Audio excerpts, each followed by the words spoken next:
but I'm so glad to see all of you. Paulette disappeared, but didn't want to be seen. Welcome. We're so glad you're here. Today we are excited to have our presenters both here at the Wayside office, and also Laura is, coming to us remotely from Duluth. So this is exciting. We haven't had kind of like a two-place presentation before, and it'll be fun. I'd like to start with some introductions, and let me just say who's in our office so that we're not going around and around. I'm here with Kirsten Anderson and James McMurray and Lucia Diaz French. And we're kind of holding down the fort here, and we'll just kind of support the presentation that comes from Kirsten and Laura. Laura, let's start with you and let you introduce yourself. I'm Laura Bennett. I'm the Regional Alcohol, Tobacco, and Other Drug Prevention Coordinator for Northeast Minnesota. I'm located at the Carlton Cook Lake St. Louis Community Health Board in Duluth. Great, thank you. How about Maria? Unmute yourself. There we go. Okay, here I am. Hi, I'm Maria from Mothers First, and I'm a peer recovery specialist. Great, welcome. Thank you. And Paulette, would you like to introduce yourself? Hi, I'm Paulette Clark. I am the Regional Prevention Coordinator in Southeastern Minnesota. Oh, welcome. Lovely. Thank you for being here. We're going to go ahead and start, and we may, like I said, there will be likely people to join us. Oh, wait a minute. Jessie, I forgot. Oh, there you are. Okay. Hi. Introduce yourself, please. Sure. I'm Jessie Everts from Wayside Recovery Center, but I'm out in Boston for a value-based care conference right now. So I'm in my hotel room and on my own personal hotspot because they make you pay for Wi-Fi here. So I hope I can connect okay, and I'll ask questions from here. Okay, great. No, it's correct. It's connecting just great. So today, our didactic or our lesson is basically partnering with prevention. And I'm going to let Kirsten kind of introduce herself as Laura did and tell us a little bit more about the regional prevention coordinators throughout our state and what they do and how we can work together. Sure. It's kind of in the beginning of the presentation, so we can get that going. Okay, so we'll start your presentation, and you'll have that to look at. Thank you. So welcome to Partnering with Prevention. Thank you for being here today. I am Kirsten Anderson. I'm the Regional Prevention Alcohol, Tobacco, and Other Drugs Prevention Coordinator for the metro area. And that's my coworker, Laura, who introduced herself earlier.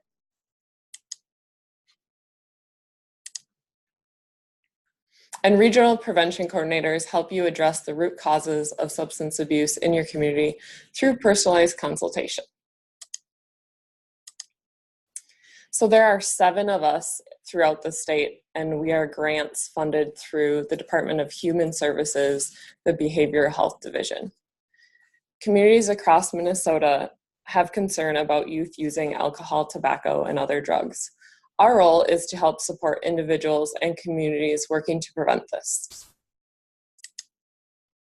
So today we are going to focus on 2 things: to learn how you and your organization can be active partners in substance abuse prevention, and learn more about shared risk and protective factors within prevention and recovery. So what do we mean by prevention? A community-based approach which works to promote health and safety for individuals through systematic and community-wide changes. And through our work, we are primarily working with primary prevention. And with primary prevention, we are trying to prevent underage substance abuse. We want to delay the first use of alcohol or other drugs to prevent risk of addiction. With relapse prevention, the focus is prevention of substance abuse occurring again. after a person has already reached recovery from addiction. So we just wanted to make sure you understood what our lens is with prevention. And some of you may be familiar with the continuum of care model. This is a great representation of how we can have the same overall goal for health promotion and how we can work together in a systematic way. And some of you also may be familiar with coalitions. A coalition is simply a group of people who represent the community and its diverse range of stakeholders who seek to create a change within their community. It may include youth, parents, business owners, employers, media, school, youth-serving organizations, faith communities, law enforcement, civic volunteer groups, healthcare, government, recovery, any other organization, individuals who would like to help for the specific cause. So why a coalition? Why do we think this is best practice? Your experiences shape your perspective. You may look at this image and see something I don't, or focus on something I'm not paying attention to. Prevention works best when all perspectives, experiences, and voices of a community are part of the discussion. Pooling our resources and knowledge for true collaboration will be the most effective way to make a change. The solutions can be found within your community. Coalitions are working across the social ecology model, the 5 different levels: community, school, peer, family, and individual, to increase local protective factors and decrease local risk factors. In coalition work, you want to look at what is working well and going right within a community to see where you can increase the protective factors. Protective factors are characteristics associated with lower likelihood of negative outcomes, or that reduce a risk factor's impact. Protective factors may be seen as positive countering events. Risk factors are characteristics at the biological, sociological, family, community, or cultural level that precede and are associated with higher likelihood of negative outcomes. In relationships, risk factors include parents who use drugs and alcohol, or who suffer from mental illness, child abuse, and maltreatment, and inadequate supervision. In relationships, parental involvement is an example of protective factor. In communities, risk factors include neighborhood poverty and violence. Here, protective factors could include the availability of faith-based resources and after-school activities. In society, risk factors can include norms and laws favorable to substance use, as well as racism and lack of economic opportunity. Protective factors in this context would include hate crimes, laws, or policies limiting to the availability of alcohol. In Minnesota, communities have been working on addressing hidden risk factors of misperceptions. In 2016, 53% of Minnesota 8th, 9th, and 11th graders thought most students drink monthly or more. In reality, the past month alcohol use was reported by 17% of students. Students who believe that most students do drink alcohol monthly or more often are over 6.5 times more likely to report they drink alcohol monthly or more often themselves, as compared to students who perceive that most students don't drink monthly or more often. So what does this look like for our communities? We know there's great value in coalition work and addressing risk and protective factors in our communities. I'm going to share with you stories about how the recovery community in Duluth has been a great partner in substance abuse prevention efforts. And the reason for this success is that we have a common shared goal of promoting health and safety for our community as a whole. Specifically looking at the Tri-Campus Community Coalition on Alcohol and Drug Abuse and Clean Recovery for Life, which is a collegiate recovery program serving the College of St. Scholastica in Duluth. The CLEAN program is a community-based, peer-driven recovery support program that provides individual counseling and supportive community people in recovery. And as a note, the students that initially started out the CLEAN program, they are the ones that chose the name CLEAN. And the Tri-Campus and Community Coalition started in 2001 after the death of a student. And it is a partnership of the College of St. Scholastica, University of Minnesota Duluth, and Lake Superior College. So staff and students who are connected to CLEAN are members of the Tri-Campus and Community Coalition. Students are involved as much as they are able due to class schedules, but they also will participate more in events or connecting through staff directly. With this, the CLEAN staff and students have been able to add valuable insights into coalition meetings, specifically around what students are experiencing on and off campus. And the students who initially are starting in with the CLEAN program are not necessarily always in recovery, but are looking at seeking help. And we're able to gain a lot of wisdom and knowledge in what those students are experiencing that has contributed to use for them, and seeing what the overall environment is that they're a part of. So some of the ways that CLEAN partners with the coalition is by co-hosting educational events or forums. The coalition and CLEAN are both promoting positive, healthy activities, and they can cross-promote across campuses and in the community. So they will host different things that everyone is welcome at, doesn't matter which school you attend. And they will also try different things like the Kyo Coffee, the CLEAN coffee bar experience, to give students an opportunity to do something fun and hang out, but the environment is very recovery oriented, and that is clear from the beginning, but it's open to anyone who wants to participate. And then CLEAN has also been a partner with the Welcome Week, Move-In Week for the campuses to help maintain a more welcoming, inviting environment. Duluth has made the news off and on for some of the things that don't go well during our move-in weeks, so it's an ongoing process to change that as we move through all of this. So some of the work is very, very simple and just being at the table and sharing information, and some of it goes deeper into planning events and different pieces. So our question for all of you is to think about, how are you currently or potentially integrating primary prevention into your recovery work, either with the clients you work directly with for their families or other partnerships that you have. And the other questions being, of course, what could you do if we didn't have limitations? We know funding directs us into certain categories for our work, but if we had opportunities to partner more, what could it look like? And what would you like to see your team or organization doing? So we're thinking about having the chat box, but since there's only a couple other people, we can maybe just ask them to share out. Let's do that. Yeah, our question for everyone on right now is, what types of things are that you're doing in your recovery work also fit into primary prevention work as well? Or what would you like to have happen? Maria, you have any thoughts on that at all?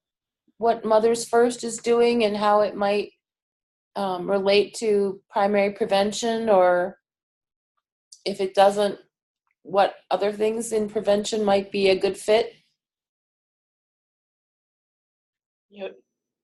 Can't hear you, sweet. I can barely see you. There you go. Can you hear me now? Yeah. Yes. Okay. Well, with our clients that, well, actually the majority of our clients are using, that's why they come to us. And we are able to connect them with treatment facilities outside. We don't have that here at the Mothers First program. And being as a peer recovery specialist myself with a lived experience, that's another thing that we are able to guide them with and give them a lot more hope than what they had.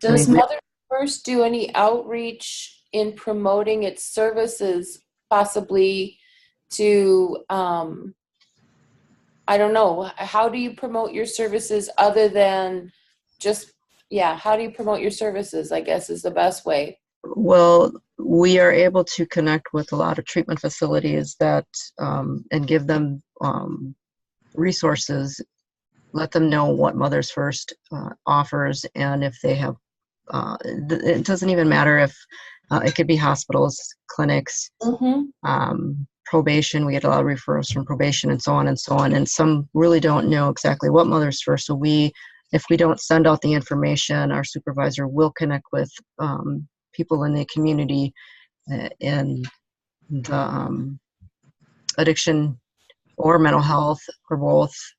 And we're able to get people to come in, or we go out and send them information about what we are able to do so that our clients get the services that they need to stay clean. Are there resources provided to the mothers for them to help us with parenting tips and tricks and tools? Absolutely. We have, I believe, 2 or 3 of us that actually went to the entire training for parenting. We have the resource books here that I wonder if, can I grab it real quick for you? Sure. Okay. It is so awesome. I hope I have it.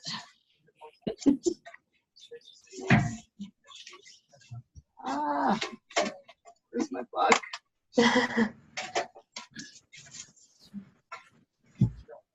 Oh, I'm so sorry. It's okay. Oh, here it is. And this is can you see that by any chance? Yes. This is actually an entire curriculum that we have, and our supervisor had ordered them in. In the near future, we're hoping to have groups where we're facilitating more than one, hopefully have at least 10 or more women to come in, so that we are not only parenting, we're also talking about education, giving education around chemical use, mental health, and so on and so on. So this is just coming in, and we are just so proud of having this to be able to share. Right now, what we are doing is that we're taking this into the home one-on-one. So when I visit with clients, whether they come in or not, that's what we're doing. Is part of that parent education, does it include prevention messages for the children of your clients? Absolutely. Exactly. We're not only we're just talking about what can help and what can't. I can't really say what can't work, is things that to avoid from, to keep you from relapsing. I feel like I'm going all over the place here. That's okay. I'm kind of putting you on the spot. Yes, you are. But that's okay. That's okay. Awesome. Go ahead. Thank you for sharing that, because it is really cool how the pieces do overlap. When you're working with moms, they want their kids to be healthy too. So that's a neat way to be there, and to have somebody that is accepting for them and can help them feel like they have hope and move forward. That's awesome. Yeah, and we have parents too that are not pregnant, but we do work with them as well. And some of their children range from 18 and down, and some of them 11, 12 years old that are experiencing. And it makes a huge difference to be able to talk about prevention, and especially as a family, it brings a lot of awareness, and we do see a huge impact on the families. Cool. Anyone else want to jump in on the, how do we as an organization, or you as an organization, link up and integrate with primary prevention? Mm-hmm. Yeah, I love everything Maria said, and I think it's so hard to think about as treatment providers, primary prevention, especially because you're talking about trying to reach people who hopefully will never need your services. So I think, we, similar to Mothers First, I think of how we impact a family as primary prevention. So in our family treatment location, of course, we have kids there on site who, are at risk of being impacted by substance use if they haven't been already seeing it. But how do we prevent maybe the intergenerational transmission of that addiction risk, or talk both with mom parenting piece, but also offer mental health services to the kids who, because they've experienced some trauma around substance use or have been removed from mom, possibly because of her substance use. I see that as primary prevention too, because we're talking about, addressing risk in the next generation. And I mean, there's all this stuff now about epigenetics and how that transmission of risk actually is coming from a few generations back. There's no way to do primary prevention then anymore. We might have to stop talking about there being a window to prevent something before anything bad ever happens to you, because that's just not the way it works. That's not the way our bodies work. We're carrying, things from our grandmother and great grandmother that there's no way to prevent. So it's more about education and coping strategies to be able to deal with those things instead of preventing them from happening. So I see a lot more work, certainly being done in our agency on early intervention or how to educate other systems on catching it earlier than it needs to go, so that the addiction doesn't have to become so severe that they need inpatient treatment or residential treatment of some kind. And that I think is something that we focus a lot of time on. But we're also now looking at how can we impact the foster care system, if that's where some of these kids are going or having to be. How can we teach those parents about trauma and addiction and the intergenerational effects of addiction, so that they're capable of, addressing that when it comes up with the kids that are living with them, even though they might not be theirs. So there's lots. And how are we doing that? Because that question comes, I think about that a lot, because a lot of our parents, their children are in foster care, and some are older, some are younger. And I hear a lot of stories, and I know some personal stories, and it's like, who's educating? Are they getting educated? Because they're still finding that cabinet full of medications or going into purses and whatnot. And it's just, I'm just wondering where that education is it offered to foster? And I'm sure it is. I can't see how it can't be, as they're training behind that whole system. Exactly, around that whole I system. think there's starting to be, we're starting to hear more opportunities for more training for foster parents, whereas I don't know that there's been a whole lot of formal, there's been some, but not a lot of formal education for foster parents about trauma and addiction specifically. So I think that's starting. They're starting to realize that, and they're also starting to realize that maybe foster care isn't the best place to move a child. Correct. Because of substance use, that ultimately staying with your birth family is probably the best thing for you, because that's where you were. That's there's so much trauma of being separated from families too. So. Absolutely. And unfortunately that there's a family that I know that there's 5 children, and they're not together. They're separate, and they've been separated, for the secondary trauma going on. And they haven't seen each other like 6-7 months, maybe a year. And it's just incredible how it gets lost in the system. Sorry, I know I'm going somewhere else, but it's just, it's amazing. So if we take into account epigenetics and foster systems, would those be out of the realm of the regional prevention coordinators because they're not classified as primary prevention? I think it depends on, sorry, Kirsten, No, what you can go. our coalitions are doing too, because some of the coalitions I work with go beyond primary prevention. They will look at intervention, treatment and recovery, so it becomes a conversation at the table for everybody. And some of the youth that are placed into foster care, they've never experienced substance use disorder, so they would not,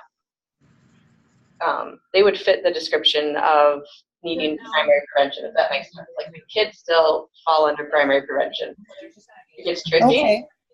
I do know some of the counties in my region are trying to do a lot of work with their foster care families to educate. And then almost all of the regional prevention coordinators have been trained in ACEs, so understanding adverse childhood experiences, and are at least equipped to have a conversation with people to brainstorm together and think about what can we do to help our communities. I'm sorry, did you say that the children that enter foster care are not introduced to substance. Some of the children technically would still qualify for primary prevention because they themselves do not need treatment. Okay. It varies though, because I know some of the youth that do enter foster care are also in need of treatment themselves. Okay, thank you. It varies by individual case. Yes, thank you for saying that. You're welcome. So actually into our role on how we can help you, the regional prevention coordinators offer a variety of resources, some of which being personalized consultation. They really figure out what's going on in the community, where do we fit together, learning about the interests and the areas of focus for the projects that are happening. And we do sit down. A lot of the work that we do is conversation and brainstorming with team about what does work next, what can we do for prevention strategies that fit within the need for the community. And sometimes it will be a referral from us if we know we're getting beyond our scope, depending on the focus. And it might just be to another coalition member, even in the local community. And that's another thing we can do, is connect you to the local coalitions for what they're doing. And we also offer trainings. We do an ethics in prevention, that's a one-day training, and we do a 4-day substance abuse prevention skills training with an online pre-course. And these are interactive case-based trainings that really go over the fundamentals and best practices for substance abuse prevention. And we really want people to be inspired to either create a coalition or be involved in one. Really look at how can we be more intentional in our work with prevention, and how can we revitalize any work that is happening in the communities. And this is all to also help build the field in Minnesota for prevention professionals. So we do have one SAPS, the Substance Abuse Prevention Skills Training, coming up in December in Rochester. And then there's multiple set up for 2019 in March in the metro area, in June in Bemidji, and we're working on a Southeast Minnesota one for September, to be determined still. This is great.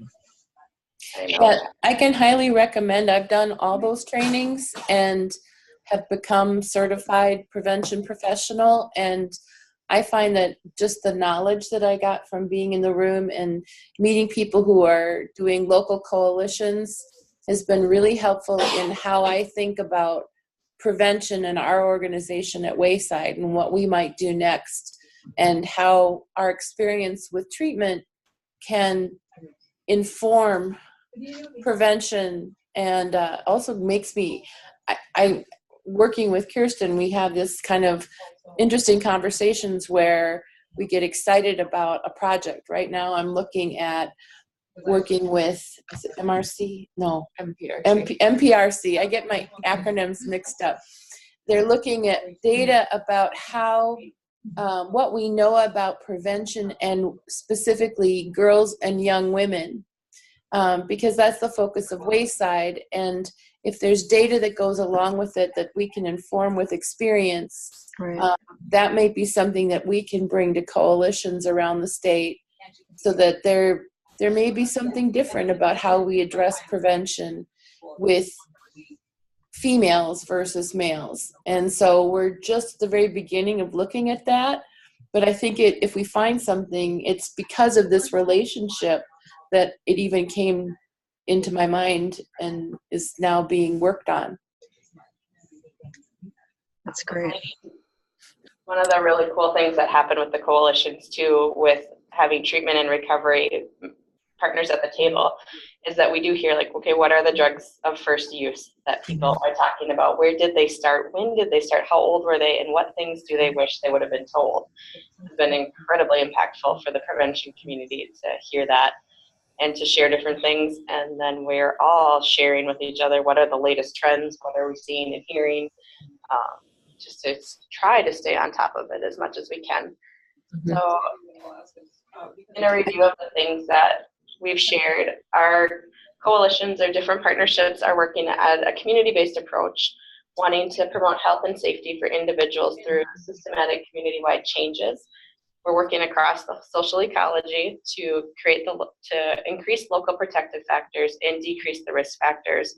and that our recovery community leaders are very actively engaged in these coalition efforts because we're working on shared goals for health and safety in our community. Overall, we want you to know that recovery community is a very key partner in prevention, and that our work together, we will keep health and safety in our communities. So we thank you very much for your time today. We hope this gave some new ideas. I know I appreciate getting to hear different ideas. Yeah, absolutely. Thank you so much. Those are the other coordinators from around the state. Yeah. So if you're from a different region, reach out to your local coordinator and see if there's someone or a coalition that you can get connected to. Thank you very much. So for Maria, it's Kirsten would be the person you'd reach out to, because you're in St. Paul, right? Yeah, that's right. Yeah. So, and if you know of folks, like if you have partners or people you work with in other parts of the state, you could share this information. As always, we're going to put the recording and the information on our website for future use. Okay, this is great. Thank you so much. I appreciate this. Does anyone have any other questions for Laura or Kirsten? Kirsten, you should be hearing from me soon. Okay, sounds great. Wonderful. Thank you so much. Yeah. Do you have anything, Jesse, that you want to ask? I don't know. I get to say some of the things I was thinking about kind of, how what we're learning about genetic impacts what we think of as prevention. And I think I sometimes have a hard time thinking that the clients that we work with, I think the prevention field might feel like it's too late for them. So I appreciated hearing that what we don't call it relapse prevention anymore, but preventing future substance use or recurrence of use is also a focus for you, because I think that can feel hard for clients who maybe have had substance use issues, that it's like, well, prevention's not for you then, it's for somebody else. And I think that especially, when we talk about risk factors that are often things people can't change or can't, if it's about where you live or what race you are or how you were brought up or things like that, those are things that you can't necessarily change about yourself. And so I like to hear a more hopeful message about prevention and about protective factors, and that those are things that you can develop. And so I think that's all good things that I've learned today. That was helpful. Good. Here at this healthcare conference, this value-based care conference, which is a lot of hotel or hospital administrators talking about, and prevention is one of the things that they're talking a lot about when they want to offer more services that are value-based. Often what that is about looking at population health and communities that are at risk, and what could be offered for those communities that are outside of maybe our little treatment center or our hospital or our, purview. What can we offer that's for the bigger community out there? Oh, that's exciting to think that that's what they're talking about. Mm-hmm. Does Kate want to share anything? I can't tell. All right. Anything further from Laura and Kirsten? No, I just think that shared partnership with the whole continuum of care model, looking at our main goal, is what we need to focus on and not stay in our siloed little areas. Yeah, I think that's great. I highly recommend that. I learn a lot by just spending time with people in all areas of that care. Absolutely. Well, if we don't have any more questions and we have gone through all of our presentation, I'm going to go ahead and let things wrap up, even though we're early. Excuse me. Lucia will be sending out evaluation to those who've been with us today. And I want to highlight that next time we meet is November 1st. And the topic is going to be cultural consultants reaching diverse communities. And it's a service that's provided within the Minnesota Board on Aging. So they're helping organizations when they do prevention work or family work with mothers. If you are interacting with persons who are senior and maybe from another culture, they help us kind of make those connections more easily. That's their expertise. And so we'll learn more about what they actually do. We've got some other wonderful sessions coming up. Minnesota Recovery Connection in mid-November, and Mothers First, Maria, is going to be presenting on December 6th. So thank you everyone for coming. Thank you. Resource that Kate Erickson shared is a really good pamphlet, I don't know, packet on shared. Own data for your own school, high school districts, Minnesota Student Survey data, and it has stuff you can look at your own risk and protective factors at that level. Oh, that's cool, because that might be something we can share with women and moms in the treatment. Absolutely. So can you see that link, Maria? I cannot.